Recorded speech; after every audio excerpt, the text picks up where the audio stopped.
Thank you for listening to the Limitless Spirit Podcast. This is the conversation about faith, hope, and the impact we're designed to make as Christians on the world around us.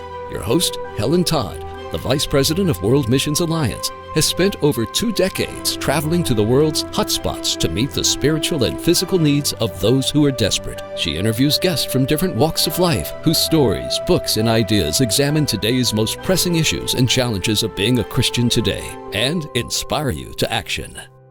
Growing up, we used to go roof hopping, where you jump between buildings, and sometimes we were running from another group of people trying to beat us up and things like that. Often we would sleep on the fire escape and, with all the sirens and noise, and it's very tough, very poor, and little hope of the future. And when you're a minority, you're marginalized. My dad worked 3 jobs and my mom was mentally ill her whole life. So I grew up never feeling loved, really. Like love was, hey, I'm paying the bills, that's love. Never affection. So you kind of grew up feeling abandoned in a way, but that was life. Lou Perez grew up in a ghetto in Bronx. That part of New York City shaped him into a tough and rebellious kid. And while he had a Christian family background, Lou felt abandoned by his parents. He feared God to a degree, but also thought it would be easier to run from God than it would be to repent and follow him. But all that changed one day when Lou read a scary passage in the Bible, which brought him to church and became the stepping stone in the transformation of his life. I'm Helen Todd, and Lou Perez is my guest on this episode of the Limitless Spirit Podcast.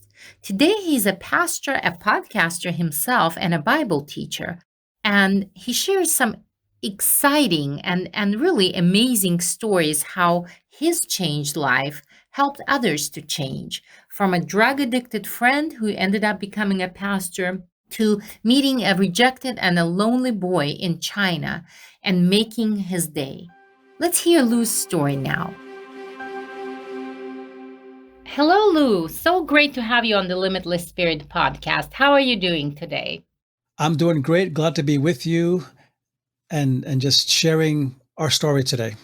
Well, I'm excited to have you as a fellow podcaster. Let's talk about your podcast for a little bit. What is the name of it? Our podcast is called Soul 02, and the goal is to bring oxygen back into the Christian life one soul at a time and encourage believers and followers of Christ.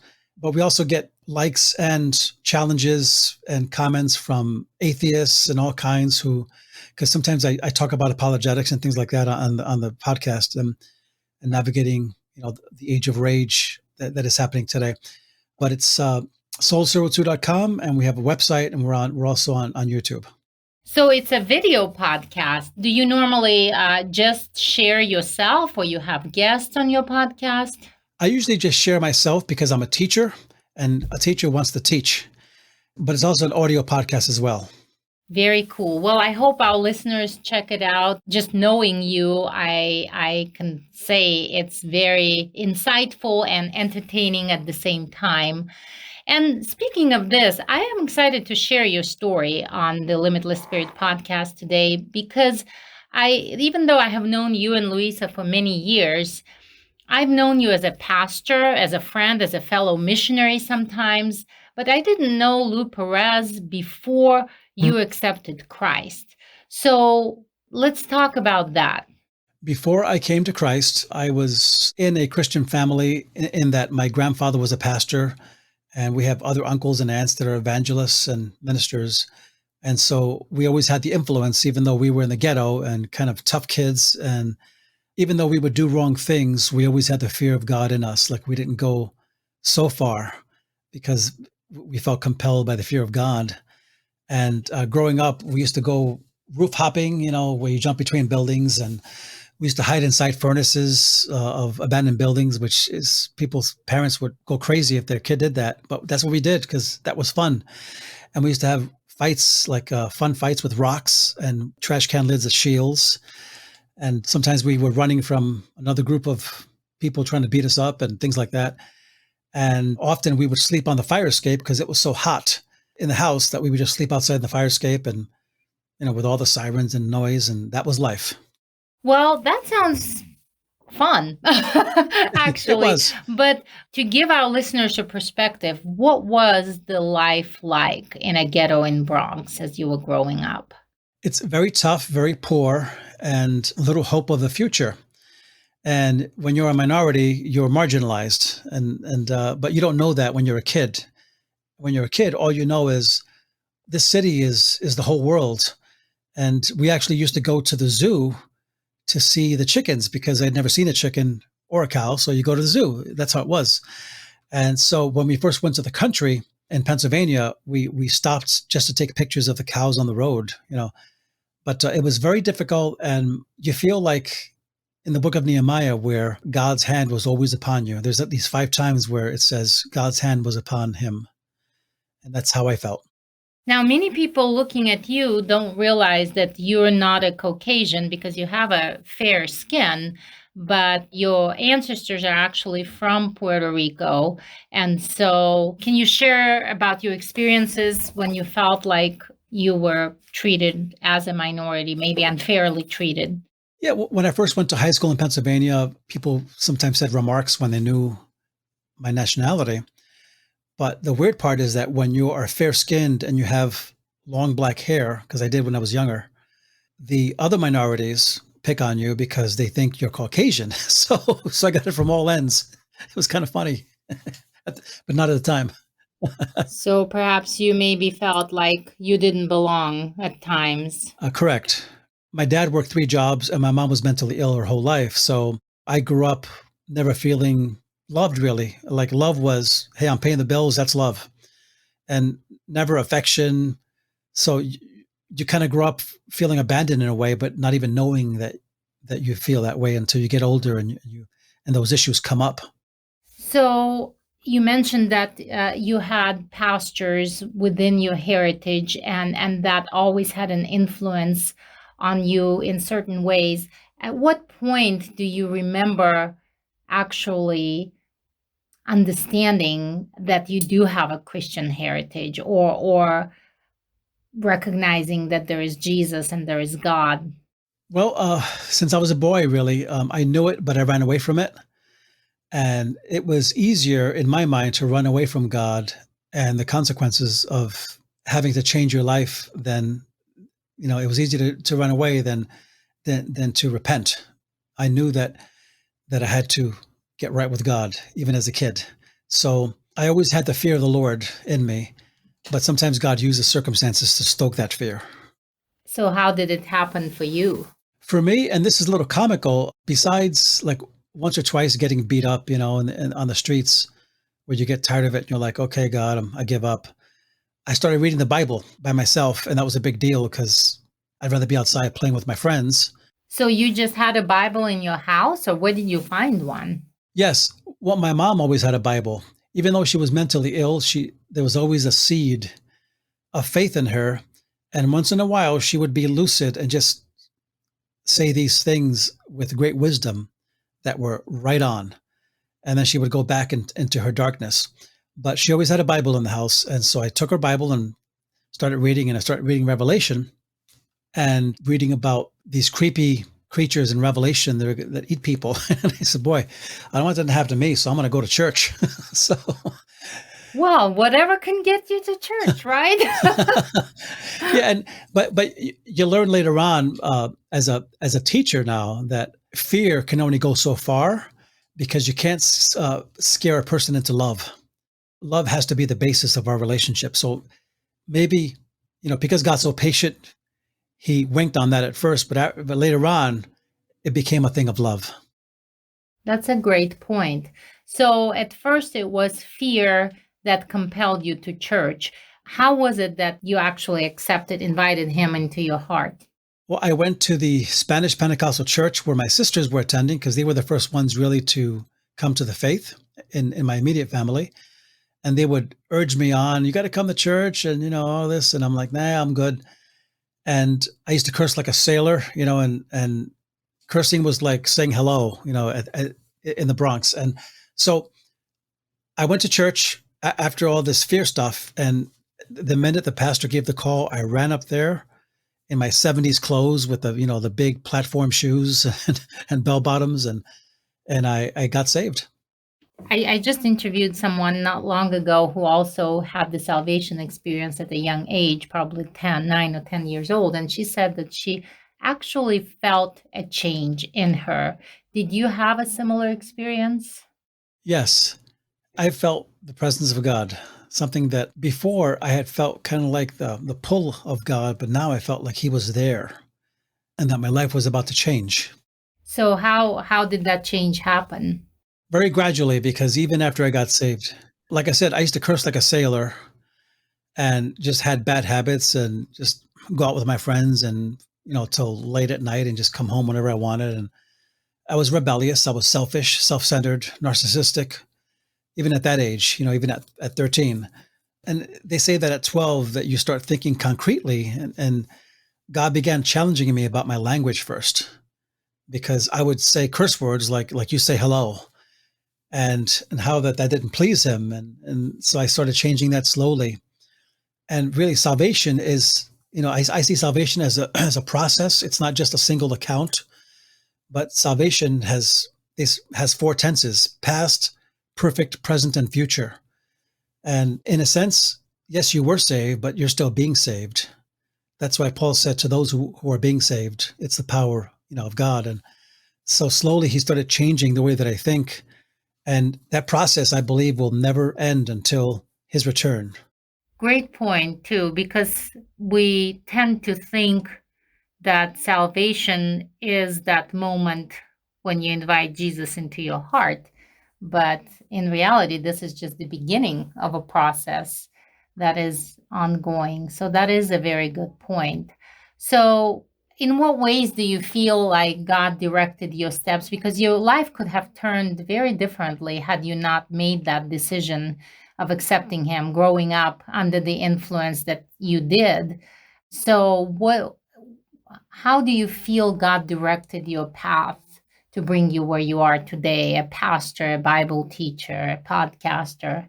Well, almost immediately, I wanted to preach. And I heard of a man who had gotten saved. And within 8 hours of being saved, he was preaching the gospel on the streets. And I said to myself, wow, he didn't have to go to Bible school or anything, even though I did. But God can work with you at any time in any way he wants. And so I would listen to like R.W. Shambach on the radio or Robert Schuller, which are extreme differences, theologically and even style wise. But I just loved communication. And Billy Graham, of course, was a great, and different people like that. And like Bishop Fulton Sheen, the great Catholic bishop. And I began learning not just how to preach, but how to communicate, how to talk to people. And as the world was changing, of course, you don't know it when you're young and in those days, but it was becoming more postmodern, which means that when you preach to the average person, they may not necessarily believe in absolute truth anymore. And so all that was changing, and God was teaching me how to navigate that and how to speak to people, not preach at them, and what fuels prayer, what fuels preaching is prayer. And so for a long season, I was praying maybe 2 hours a day or more. Even as a young person, I would pray a long time and just spend time with God, and I would fast and all these things. And I was always hungry for God. And no one ever taught me this. I kind of learned that on my own, just the hard way. And slowly but surely, my pastor in Pennsylvania said, God's already called you, but I think you're waiting for him to knock you on the head and tell you to go. So I think you should go to Bible college. So I went to Valley Forge. At that time, I was Valley Forge Christian College. Now it's a university. And I got my bachelor's in science and Bible. And then after that, I was an evangelist for like 3 or 4 years and traveled all over the country and had a blast doing that. And then a church called me and said, we want you to come and be our pastor. And I felt like God was releasing me to do it. And this was a place called Schenectady, New York, which is near Albany. That church had 5 pastors in 10 years. And so when I got there, people were looking at me like fresh meat for the grinder, And God told me he was going to do a great work there. And we had about 50 people at the time. And God began to move in a mighty way. And revival really happened in the sense that every week people were being transformed and people were, coming to Christ. And I would confront people in love and I would say, look, You've been attending this church 30 years, but do you know God? Do you really know God? Do you know him? Do you walk with him? And there were people that they wanted to become members. And I'm like, I would interview each member, myself and some other leaders. And often we felt they weren't ready for membership, even though they were thoroughly indoctrinated with the knowledge of the church, because they didn't really know God. God didn't have a grasp on them. And so this was the kind of message that God birthed into my heart of transforming people so that they can know God. So that church grew to probably over 300 in time. And then we went after that to Niagara Falls and took a church there, and then started another church after that. And so that's the short version. Got my master's degree in the middle somewhere. And that's the short version of it. So I know you got your theological education, but do you feel like growing up where you did in a ghetto in Bronx sort of prepared you for being a shepherd, a leader, a spiritual leader, because it perhaps gave you more insight and compassion into people's struggles? Well, yes, in the sense that the city toughens you up and gives you a certain kind of temperament, which sometimes it can be good, sometimes it can be bad. Because sometimes my wife will look at me and say, "Stop talking to me like I'm Robert De Niro, like you're Robert De Niro." And I have to tone it down. I have to say, "Okay, I'm sorry, honey," because Robert De Niro's from the Bronx, and the Bronx have a certain way that they communicate that can be tough because you kind of grow up on your knuckles. But in some ways, it probably did prepare me in ways I don't even realize that, to shepherd and to teach. But what also prepared me besides the city was simply spending long seasons in the backside of a spiritual desert. Very true. Well, when we experience that change within us from Christ, and for you it happened at a young age, but this is what compels us to help others experience the same. And I'm sure as a pastor, as a spiritual leader, you probably had many occasions when you helped someone else to experience that transformation. Is there a story that is the most memorable perhaps for you? There are quite a few, but I could only give you a couple. One of them is a very successful pastors a church in Pennsylvania of probably 1,000 people. And I had forgotten this, but I saw him recently because we went to high school together, and he was like the main druggie guy. And he was like on the wrestling team, and he was very tough, but he also had like a drug life and party life. And he told me that, he said, when I saw him recently, he said, I'm a pastor because of you, because you witnessed to me when I was 17. And then the Lord dealt with my heart and, brought me to him.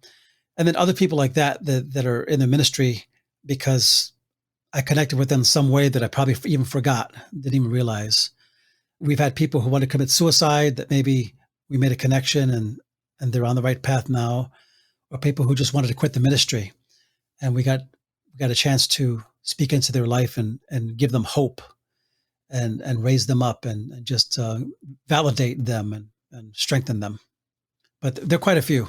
So this pastor that you ministered to at the age of 17, and you were probably about the same age at the time, do you remember how that happened? Because my understanding is you were in a pretty tough school that was known for the fights among the boys. So it was probably maybe in some ways even a dangerous environment. So how did that happen that you decided to witness to a druggie and probably a violent guy in some ways? This was right after I left the large school. It had 5,000 boys. It was called DeWitt Clinton. And like a lot of famous actors came out of there. But I went there for 2 years, and then I went to a school in Pennsylvania for 2 years. And the school in Pennsylvania was the one that I was the only Latin one in there. So it was really weird. And that's where I met this man, but I don't remember the conversation. That's the funny part. But only that it happened, because he told me. And so he's a great pastor now. Great guy. Probably wasn't a big deal for you, but surely was a big deal for him. Yeah, you never know. When Jesus talks about being salt and light, it's more than words. It's literally broadcasting who you are.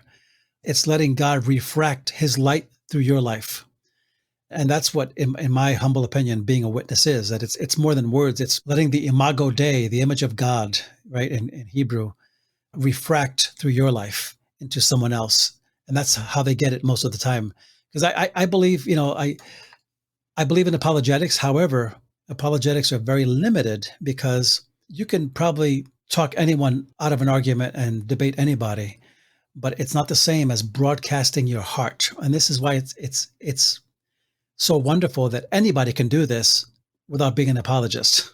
I couldn't agree with you more, because so many times on the mission field, our biggest impact that we made was not through the sermons that we preached or teaching that we presented, but it was just through some small, insignificant acts in everyday life. I remember, and by the way, one of the mission trips that you went with us was to China, and I want us to talk about that in a little bit, but it was actually in China. We were eating at a restaurant with the team, just, time of fellowship, food, joking around with each other. And a group of waiters called our interpreter aside and they asked her, who are these people? There is something so special and different about them, the way they treat each other, the way they treat us. And so our interpreter was able to tell them, well, they are Christians, they are missionaries, and they share about their faith and about Christ. And that so intrigued that group of waiters that they wanted to hear more about who is this Christ and what kind of faith do they practice. And we actually ended up giving Bibles to the whole staff at the restaurant. So this whole ministry opportunity came about because they observed something different in the way we treated each other. And to me, that was the greatest compliment I have ever heard on the mission field. Oh, yeah. And, there's a beautiful scripture that says, Revelations 12:11, that they overcame him by the blood of the Lamb and by the word of their testimony. And I'm glad it doesn't say that they overcame him by the word of their apologist, being an apologist, because anybody can give a testimony. And I'm sure you've heard the saying that the person with experience will never be at the mercy with the person with the argument, because they can never take away what God did for you. And that is very, very true. So let's talk about your mission trip experience. So as a pastor and a Bible teacher, you have a very certain knowledge of what your calling is. And going on a mission trip sort of is a different experience. Was it tough for you to even make a decision to go, or was it a natural thing for you? I'll put it to you this way. At the time I went to China, I had a free trip that was paid for to go to Israel by this organization. And I felt like God said, I want you to go to China instead. So I forego the trip to Israel. I went to China because I felt like Israel would have been great and nice to be there, but I'm more receiving there than giving. And I felt like I needed to give. So it was a no-brainer for me to go. And God didn't have to really twist my arm to go. I just knew that I needed to go. And there are times where I know when I shouldn't go or don't need to go, but that's something you have to pray about and really find God's heart. And so what were maybe some of the most memorable experiences? I didn't know that, by the way, that you actually passed a fully paid trip to Israel. But, now thinking back and considering that the situation in China has changed since that time significantly, and I'm not quite sure when we'll be able to go back to China. For sure, this was truly God's timing and will. So let's talk about what impacted you the most on that trip. It was so much. I mean, I really had great fellowship with the team and with your husband, Chuck. He was a great guy. He has an infectious laugh. And I'm sure you probably don't feel like that all the time, but I thought it was great. But what really touched me was the reverence that the Chinese have for the word and the hunger they have for the word. In Western culture, we are plagued by consumerism. And in consumerism, God becomes nothing more than a commodity that we just kind of, we commodify him and just say, well, let me just take in a video and that'll be my church. But in Asian cultures, Oriental cultures, there's such a reverence for God that when they worship, they give themselves fully to it. It's not something they consume, but it's something that they look at and say, God is consuming me because I'm giving him worship. And that's something that burns in my heart for America, that America would return to that kind of worship, because churches have often become more of a stage than an altar. And other things impacted me on that trip too. Like when I had my best meal at a teen challenge type facility where they got the fish from a pond on the outside. Oh, the drug rehab. Yeah. Yes, that was the best food I got in China. And it was amazing. And it was humble. And there was a hunger and attentiveness to what everyone said, not just the leaders, but everyone. I recall speaking 15 times in 6 days, I think, because there was a lot to do. And it was exciting. And one that I recall was more of a tragic event, but it's something that the Lord is always for the outcast. And we went to the house of a boy who was crippled. And in the Asian culture, whenever you go to the bathrooms, instead of saying handicapped, it says deformed. In at least where I was. And so imagine this boy, he's probably 10 years old, and the whole world around him sees him as deformed, like something's wrong with you. And his own father had rejected him. So we went to visit him just to encourage him. And someone had given me a beautiful gift. One of the interpreters gave me a beautiful gift. So I brought that gift to give it to the boy. And he was just crying. And we prayed with him and we told him God is his father. God loves him. And so, those are things that really blessed me and impacted me in that sense, that because, again, when you contrast it to Western culture, in Western culture, religion and Christianity is often seen as just something like, okay, I have my mechanic here, my doctor here, and my church here. And it's not seen as the answer to your life, that your whole life revolves around, in a sense. And so that's the contrast I saw there, because I think of the culture that is there, that is difficult and challenging. And I believe that maybe that has to happen here, that some kind of suffering has to happen here for Christians maybe to get back to where they need to be. And perhaps you're right. And when you were sharing the story of visiting that handicapped boy, I was thinking there was a moment in your life when you felt like no one loved you and you felt like you were forgotten by the world, and God appeared in your life and changed it all. And then years later, you come to a boy who feels unloved and forgotten, and you bring him this gift. And who knows what kind of transformation that brought to his life. You may never see this boy again on this earth, but I will not be surprised, Lou, if in eternity, this boy will walk up to you someday and say, I'm here because of you. And that would be the greatest blessing I would ever receive in this world and in eternity.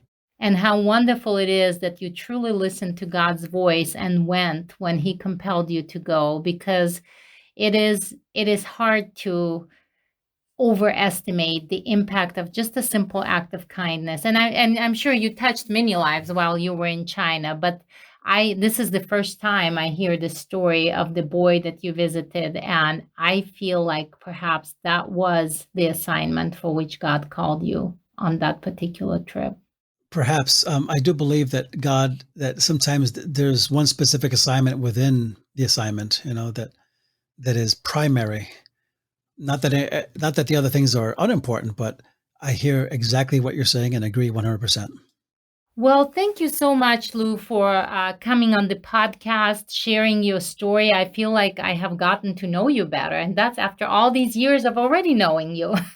So really appreciate you. I hope that our listeners will check out your podcast. Why don't you mention that website again? Soul02.com. And I'll also put the link in the show notes so that they can easily click on it and check it out. Well, thank you again, and many blessings to you. Thank you, Helen. It's been a pleasure. There is a place for you on the mission field. You have a story that you can share with someone and shine the light of Christ into their life. If living out the Great Commission is on your heart and you want to find out more how to become involved, how to get connected with World Missions Alliance, please visit our website, rfwma.org. If you enjoyed hearing from Lou Perez and want to know more about Lou, I do encourage you to check out his podcast. And as I mentioned in the interview, we have a link to it in the show notes, so you can click on it and go directly to it. Until next time, I'm Helen Todd, and I hope you have a blessed day. Limitless Spirit is produced by World Missions Alliance. If you believe in the importance of the Great Commission, sharing Christ around the world and helping those in need, check out our website, rfwma.org. If you liked what you heard, consider supporting the Limitless Spirit podcast by going to rfwma.org/give. Subscribe to the podcast on your favorite platform and leave us a review. Tune in next week for